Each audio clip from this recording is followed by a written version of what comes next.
गुरु की कृपा जीवन में हो जाए तो व्यक्ति खिल उठता है। भागवत महापुराण में कहा है, मनुष्य का तन मिलना बड़ा दुर्लभ है, न देह माध्यम सुलभम सुदुर्लभम। और मनुष्य का तन मिल भी गया तो उसमें दुर्लभ है, दुर्लभम गुरु कर्ण धारम। गुरु का मिलना बड़ा दुर्लभ है। आप कहोगे गुरु का मिलना दुर्लभ कैसे है, हमको तो बहुत इजीली गुरु मिल जाते हैं। क्षमा करिएगा, पर एक बात कहना चाहती हूँ, गुरु को भी सोच समझ के, देख के, सुन के, समझ के, परख के ही बनाना चाहिए। बहुत सारे लोग मुझे कहते हैं कि पता कैसे चले कि कौन असली गुरु है, कौन नकली गुरु है। मैंने कहा असली गुरु को पाने के लिए पहले आपको असली शिष्य बनना पड़ेगा।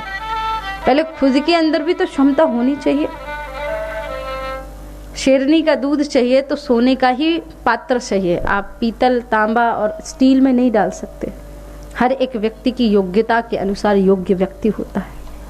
और अगर जिस दिन आप सच्चे शिष्य बन गए, उस दिन सच्चे सदगुरु को आपको ढूंढना नहीं पड़ेगा, सदगुरुदेव स्वयं चल के आपके पास आ जाएंगे।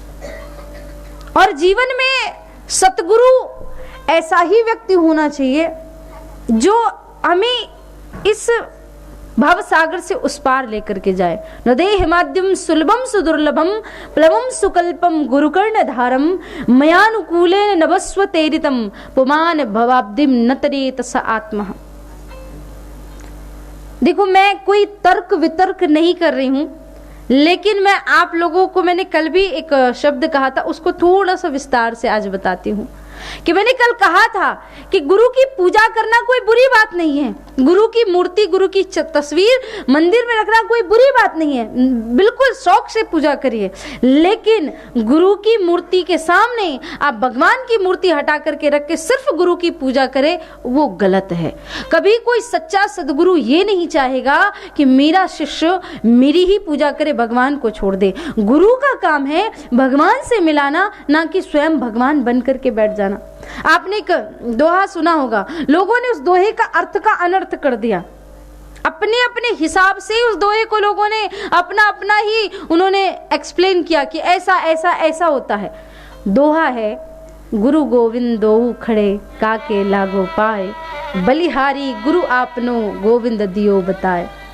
लोगों ने कहा इसका मतलब यह है कि गुरु भगवान से भी बढ़ के है, और गुरु मिल जाए तो फिर किसी की जरूरत नहीं होती, गुरु के साथ ही जाना चाहिए। हालांकि जब मैं ये बात कहती हूँ तो कुछ लोग जिनके अंदर थोड़ी बुद्धि की कमी होती है, जो ध्यान से मेरी बात को नहीं सुनते, वो हमारे यहाँ एक कहावत है कि आधी जो भरी हुई गगरी होती है, आधी आधा भरा हुआ कलश होता है, वो ज्यादा अच्छा लगता है। पूरी या तो पूरा का पूरा भरा हो या तो खाली हो। खाली चीज में भरी जा सकती कोई भी चीजें, अब आधी चीज आप मिक्सअप नहीं कर सकते। तो इस दोहे को मैं थोड़ा अच्छे से समझाती हूँ, आपको ध्यान से सुनना। कि दोहे में कहा कि गुरु गोविंद दो खड़े काके लागो पाए, बलिहारी गुरु आपनो। गुरु को धन्यवाद है, भगवान से मिलाया तो भगवान से भी बढ़ के गुरु हो गए, अब तो गुरु के साथ ही जाना चाहिए। तो एक बार क्या हुआ, आप बर्मिंघम में रहते हैं, बर्मिंघम में ही आपकी शादी हुई है। आपकी धर्म पत्नी ने कहा कि मैं अपने मायके जाना चाहती हूँ 2 दिन के लिए, 3 दिन के लिए। तो आपने कहा बिल्कुल तुम जाओ। आप अपनी गाड़ी से अपनी पत्नी को छोड़ के उसके मायके आ गए। मायके आप आए, लेकिन शाम को अचानक घर में कुछ मेहमान आ गए। तो आप अपनी पत्नी को कहते हो कि सुनो, तुम घर आ जाओ वापस, तुम कल फिर चली जाना, लेकिन अचानक से घर में मेहमान आ गए, मैं सबको हैंडल नहीं कर पाऊंगा। तो तुम्हारी पत्नी कहती कि भाई मुझे लेने आ जाओ। तो आप कहते हो कि तुम एक काम करो, कैब पकड़ के टैक्सी लेकर के आ जाओ, क्योंकि मैं आऊंगा तो मेहमानों को देखेगा कौन। तो आपने अपनी पत्नी को कहा कि कोई टैक्सी लेकर के तुम आ जाओ। पत्नी आ गई। पत्नी ने अपने मायके तक से अपने ससुराल तक का, अपने घर तक का रास्ता उस टैक्सी वाले के साथ तय किया, और टैक्सी वाले ने आपको रोका। पति बाहर निकले कि मेरी पत्नी आई कि नहीं, आई कि नहीं। दरवाजे पे पति खड़े हैं और आप टैक्सी से उतर रहे हैं। अब ये चीज कोई वैसी नहीं है, मैं आपको सिर्फ एक्सप्लेन करने के लिए बता रही हूँ कि पत्नी के मन में विचार आ जाए कि पति ड्राइवर दो खड़े काके जाऊं साथ, और बलिहारी ड्राइवर भैया की पतिवर दियो मिला। इसमें कुछ ज्यादा डिफरेंट नहीं है। भगवान का घर हमारा मायका है और ये हमारा ससुराल है।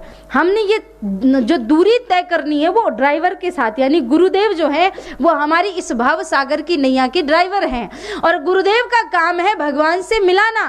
अब हम वहां पे खड़े होकर के कह दे गुरु गोविंदो खड़े का के लागो पाए, तो वो बात गलत हो जाती है। ड्राइवर को आप 10-20 पाउंड, जो भी 7 पाउंड 6 पाउंड लेगा आप उसको देंगे। गुरु को भी हम गुरु की दक्षिणा यानी गुरु मंत्र जप करके उनको दक्षिणा देते हैं और उसके बाद हम भगवान के चरणों में अपने जीवन को समर्पित करते हैं। भगवान भी मनुष्य बन करके आए तो भगवान ने भी गुरु बनाया। गुरु बिन भवनिधि तरही न कोई, जो बिरंच शंकर सम होई। भगवान को भी पढ़ने जाना पड़ा, लेकिन भगवान के नाम की महिमा सदैव सर्वश्रेष्ठ, सबसे ऊपर है। इसलिए ऐसा ही जीवन में सच्चा सद्गुरु वही होता है जो केवल अपनी पूजा ना कराए, अपने आप को भगवान ना बनाए, वो बल्कि भगवान के पास लेकर के जाए आपको, और जिसके अंदर संतत्व हो। संत कैसा होना चाहिए? मैंने कहा था स्वयं न खादंति फलान वृक्षा स्वयं न पीवंति स्वमेव नद्या। संतों का स्वभाव ऐसा होता है जो दूसरों के लिए समर्पित हो। एक नदी में संत स्नान कर रहे थे, बड़े गौर से सुनिएगा। एक नदी में संत स्नान कर रहे थे और एक बिच्छू बहा जा रहा था। संत ने बिच्छू को उठाया, वापस घाट पे किनारे पे फेंकने जाने लगे तो बिच्छू ने डंक मारा। संत ने फिर उठाया, फिर बिच्छू ने डंक मारा, संत के हाथ से फिर छूट गया। फिर संत ने बिच्छू को उठाया, फिर डंक मारा। इस बार तो संत ने बड़ी कष्ट को सह करके डंक मारता गया, फिर भी उसको घाट के किनारे छोड़ ही दिया। एक आदमी खड़ा खड़ा ये दृश्य देख रहा था। उस आदमी ने कहा, महाराज ये क्या बात है? ये बिच्छू डंक मार रहा था और आप बार बार उसको क्यों उठा रहे थे? तो संत ने कहा, एक बात तुम बताओ, ये बिच्छू डंक क्यों मार रहा था?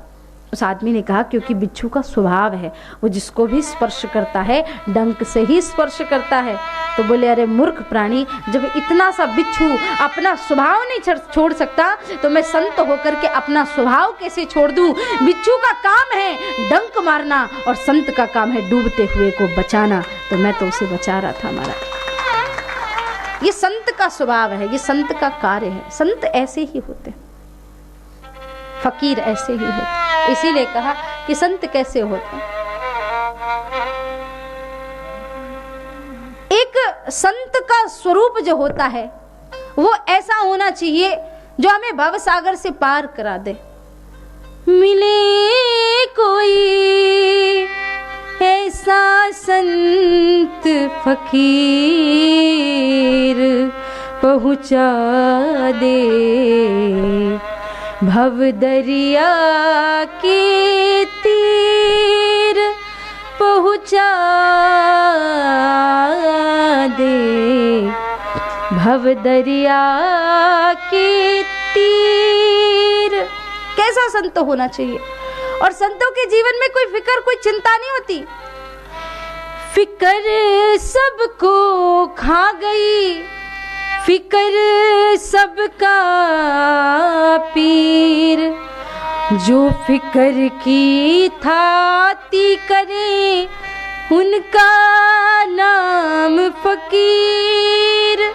मिले कोई ऐसा संत फकीर पहुंचा दे भव दरिया के तीर पहुंचा दे भव दरिया के